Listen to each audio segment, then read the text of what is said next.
भारत के उत्तर प्रदेश में भगवान श्री राम की जन्मभूमि अयोध्या नगरी में राम मंदिर के उद्घाटन के लिए सभी तैयारियां पूरे धूमधाम के साथ हो रही थी। भगवान श्री राम के स्वागत के लिए अयोध्या नगरी में बहुत से इंतजाम किए गए थे। देश की जनता भी अयोध्या नगरी में होने वाले राम मंदिर के उद्घाटन को देखने की प्रतीक्षा में थी। देश के कोने कोने में हर तरफ इसी खबर की चर्चा थी। उत्तर प्रदेश के अयोध्या में बन रहे भव्य राम मंदिर के उद्घाटन का समय तय हो गया है। इस कार्य का शुभारंभ 22 जनवरी 2024 को संपन्न किया जाएगा। इसी तारीख और शुभ मुहूर्त में रामलला की प्राण प्रतिष्ठा की जाएगी। अयोध्या में चल रही बैठक में यह फैसला किया गया है कि इस कार्यक्रम में देश के प्रधानमंत्री श्री नरेंद्र मोदी जी के साथ साथ अन्य प्रमुख मेहमान भी शामिल होंगे। दूर दूर से यात्री अयोध्या नगरी में राम मंदिर के दर्शनों के लिए उपस्थित होंगे। प्राण प्रतिष्ठा के लिए एक हफ्ते पहले से पूजा पाठ का कार्यक्रम शुरू किया जाएगा। जय श्री राम। सालों बाद ये कार्य संपन्न होने जा रहा है। सबके चेहरों पर कितनी खुशी है। अयोध्या के साथ साथ पूरा भारत देश रामलला के स्वागत में खुशियां मना रहा है। हम कितने भाग्यशाली हैं ना, जो हम अयोध्या में रहते हैं और अपने जीते जी भगवान श्री राम को अपने घर, अपनी अयोध्या में वापस लौटते देख रहे हैं। सब तरफ उनके स्वागत के लिए कितनी तैयारियां चल रही हैं। ये देखकर मन प्रसन्नता से भर गया है। इस मंदिर को बनाने की कोशिश आखिर सफल रही और कल वो दिन आ ही जाएगा जब प्रभु श्री राम अपने घर लौटेंगे। अयोध्या में बन रहे राम मंदिर के उद्घाटन का दिन आ जाता है। प्राचीन नगरी अयोध्या में श्री राम के स्वागत के लिए भरपूर उत्साह दिखाई दे रहा था। नया राम मंदिर भक्ति और आस्था का एक शानदार प्रमाण भगवान राम के स्वागत के लिए तैयार था। इस ऐतिहासिक क्षण का गवाह बनने के लिए भारत और विदेश के कोने कोने से लोग एकत्रित हुए थे। माँ, बापू, क्या हम आज सचमुच भगवान राम को देखेंगे? हाँ मेरे बच्चे, अभी थोड़ी देर में भगवान श्री राम यहाँ आएंगे और हम सब उनके दर्शन करेंगे। चलो जल्दी से मेरे बच्चे, हाथ जोड़कर खड़े हो जाओ और भगवान श्री राम के नाम का जयकारा लगाओ। प्रभु श्री राम आने वाले हैं। जय श्री राम, जय श्री राम, जय श्री राम, जय जय श्री राम। आइए अब हम सब मिलकर पूजा शुरू करें और भगवान श्री राम को उनके निवास पर आमंत्रित करें। भगवान श्री राम के मंदिर में पूजा का आयोजन प्रारंभ हो चुका था। राजू भी अपने माता पिता के साथ जय श्री राम के नाम का जयकारा लगा रहा था।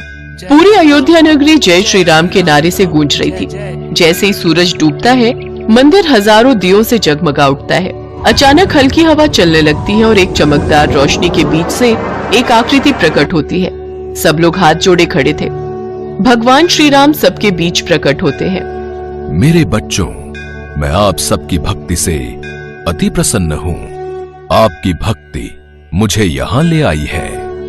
ये मंदिर सिर्फ पत्थर की संरचना नहीं है, बल्कि मेरे भक्तों के अटूट विश्वास का प्रतीक है, जिसने एक बार फिर से मेरी जन्मभूमि अयोध्या नगरी को जीवित कर दिया है। हम आपकी उपस्थिति को देखकर धन्य हैं भगवान राम। आपकी जय हो। आपके दर्शनों से ये अयोध्या नगरी और राम मंदिर फिर से जगमगा उठा है। माँ, राम जी आ गए। माँ, वो देखो, राम जी आ गए। हाँ मेरे बच्चे, हमारे प्रभु श्री राम आ गए। हमारे राम आ गए। कितना अद्भुत नजारा था। दीपमालाओं से अयोध्या नगरी जगमगा रही थी। सभी भक्त जय श्री राम के नाम का उच्चारण कर रहे थे। भगवान श्री राम पर फूलों की वर्षा होने लगती है। भक्तों को दर्शन देकर प्रभु श्री राम अंतर ध्यान हो जाते हैं। खुशियों के साथ अयोध्या नगरी में प्रभु श्री राम के आशीर्वाद के साथ राम मंदिर का उद्घाटन धूमधाम से संपूर्ण होता है। एक बार की बात है, भगवान राम और देवी सीता बैकुंठ धाम में अपने राजमहल में बैठे वार्तालाप कर रहे थे। हनुमान जी भी वहीं बैठे थे।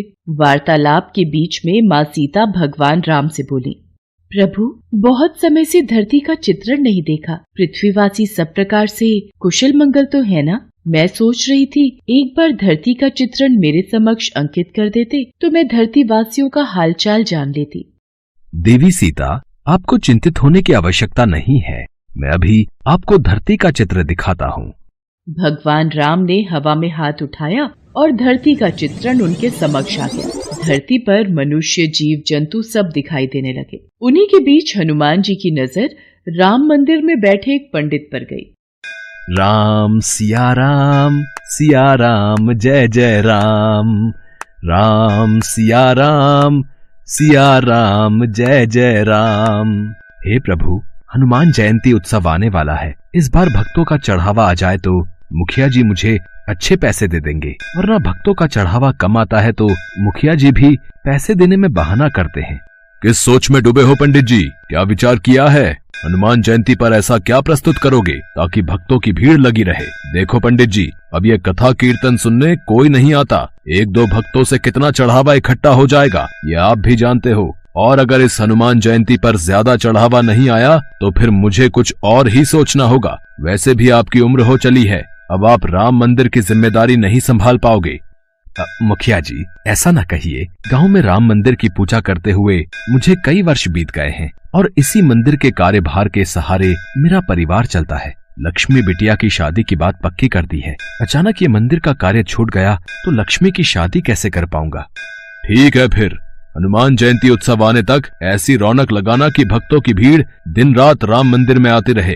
मंदिर में हनुमान जी की सोने की मूर्ति लगवानी है। इसके अलावा जितना चढ़ावा आएगा कार्य उतनी जल्दी संपन्न होगा। हे बजरंगबली, अब मैं क्या करूं कि राम मंदिर में भक्तों की भारी भीड़ उमड़ पड़े।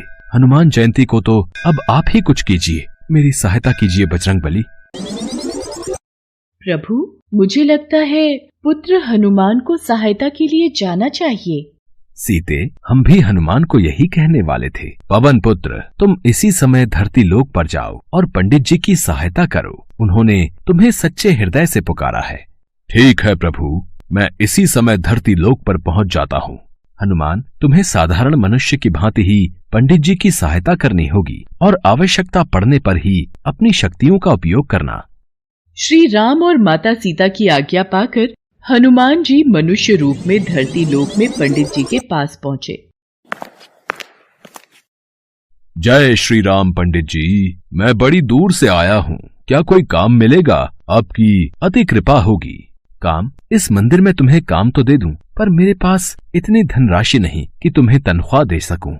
पंडित जी, काम के बदले में आप मुझे रोजाना मंदिर के चढ़ावे के फल खाने को दे दिया करना। मेरे लिए वही काफी है। इसे काम पर रख लेता हूँ। मंदिर के कार्य में मेरी सहायता करेगा तो मुझे भी सहारा मिलेगा। अब ठीक है, तुम आज से ही मंदिर की साफ सफाई और पूजा की व्यवस्था का कार्य कर दिया करना। हनुमान जी मंदिर का सारा कार्यभार संभालने लगे। पंडित जी बदले में हनुमान जी को भगवान राम के प्रसाद में चढ़े फल खाने को दे दिया करते। हनुमान जी के आ जाने से पंडित जी को भी सहारा हो गया था। एक सुबह जब पंडित जी कथा कर रहे थे, हनुमान जी अपने असली रूप में आ जाते हैं और मंदिर में भजन गाते हुए नृत्य करने लगते हैं। आते जाते भक्तों की भीड़ लगनी शुरू हो जाती है। भक्त मंदिर में चढ़ावा चढ़ाकर और आशीर्वाद लेकर हनुमान जी के भजन और कीर्तन नृत्य का आनंद ले रहे थे। ये सदानंद बजरंगबली की वेशभूषा पहनकर कितनी सुंदर झांकी प्रस्तुत कर रहा है। भक्त भी सदानंद को हनुमान जी के रूप में देखकर खुश हो रहे हैं। अब तो हनुमान जी पंडित जी के साथ मंदिर में अपने असली रूप में भजन कीर्तन करते और भक्त झांकी को देखकर खूब आनंद लेते। धीरे धीरे मंदिर में भक्तों की भीड़ लगने लगी और हनुमान जयंती उत्सव आते तक मंदिर में बहुत मात्रा में चढ़ावा आ गया। अरे वाह पंडित जी, इस बार तो कमाल हो गया। इस बार तो मंदिर में अच्छा चढ़ावा चढ़ा है। अब मंदिर की मूर्ति की स्थापना भी हो जाएगी। मुखिया जी, ये सब कार्य सदानंद के कारण परिपूर्ण हुआ। सदानंद ने हनुमान जी की वेशभूषा पहनकर मंदिर में बहुत ही सुंदर नृत्य और भजनों से भक्तों के बीच रौनक लगाई। फिर तो बहुत अच्छी बात है सदानंद। इस हनुमान जयंती पर महाकीर्तन में ऐसी ही वेशभूषा में कार्यक्रम प्रस्तुत करना। हनुमान जयंती उत्सव का दिन आ गया। हनुमान जी खूब नृत्य कर रहे थे। तभी आओ वीर सिंह, सुमित्रा, अच्छा हुआ आज तुमने वीर सिंह को भी उत्सव का न्योता दे दिया। पंडित जी, ये मेरा साला है। हनुमान जी की सोने की मूर्ति स्थापना में आज इसके भी शुभ हाथ लग जाएंगे। जीजा जी, हनुमान मूर्ति तो काफी भारी बनवाई है, बड़ी महंगी रही होगी। साले साहब, ये मूर्ति मंदिर के चढ़ावे में आए पैसों से बनी है। ये मंदिर की अमानत है। काफी पहुंचे हुए सुनार ने बनाई है। आओ स्थापना करते हैं। राम मंदिर में हनुमान जी की सोने की मूर्ति स्थापित हो जाती है और खूब धूमधाम से हनुमान जयंती का उत्सव होता है। पर अगले दिन हे राम, हनुमान जी की मूर्ति कहाँ गई? मंदिर से मूर्ति चोरी हो गई। जीजा जी, हो ना हो, यह हनुमान जी की सोने की मूर्ति पंडित जी ने ही चुराई है और उनकी बेटी का ब्याह है और उन्हें पैसों की जरूरत है। तुम ठीक कह रहे हो वीर सिंह। पंडित जी को जब पुलिस पकड़ कर ले जाएगी तभी वो सच बोलेंगे। ऐसे उनके मुंह से सच नहीं निकलेगा। पुलिस को बुलाओ, पंडित को गिरफ्तार करेगी।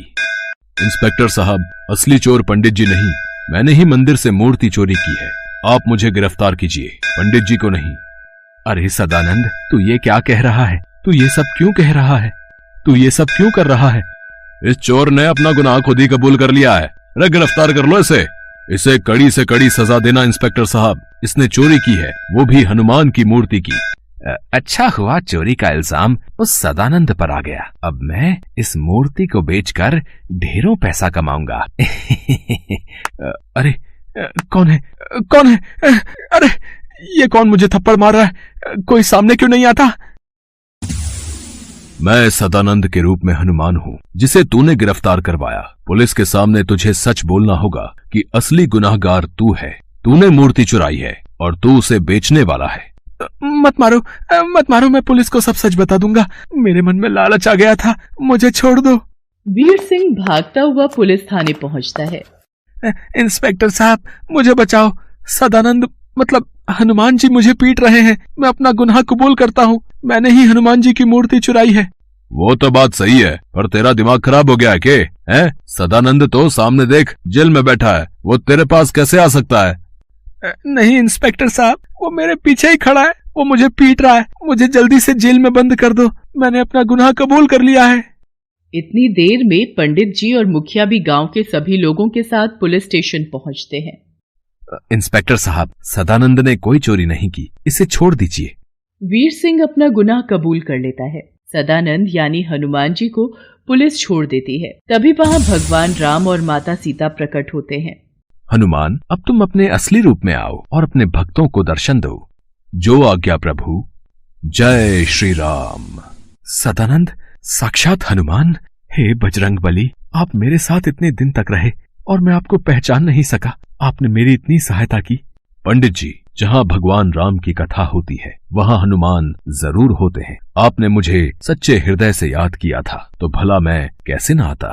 देखना, अब आपके जीवन के सारे दुख दूर हो जाएंगे। पंडित जी की आंखों में आंसू आ जाते हैं। पंडित जी और मुखिया जी समेत सभी गांव वाले हनुमान जी को सिर झुकाकर प्रणाम करते हैं। उस दिन के बाद मुखिया पंडित जी को कभी भी मंदिर से जाने के लिए नहीं कहता। हनुमान जी की कृपा से पंडित जी के जीवन में खुशियां आ जाती हैं और वो अपनी बेटी लक्ष्मी की शादी धूमधाम से कर देते हैं।